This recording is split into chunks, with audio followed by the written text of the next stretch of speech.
ជួយបំភ្លឺរីត្រីចៃដន្យជួបស្រីគឺព្រេងវាសនាត្រីឈប់ថ្មីនៃចំកាល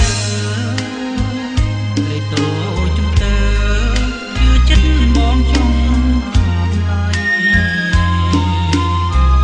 បងត្រឡប់មកជាថ្មី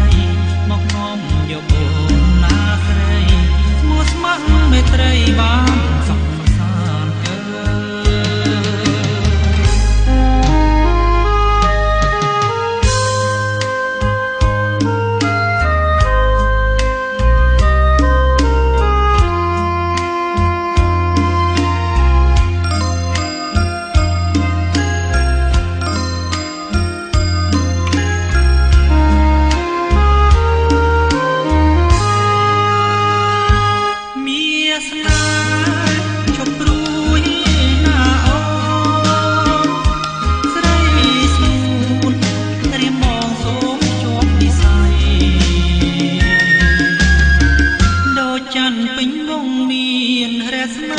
អ្នកជួយបំភ្លឺរី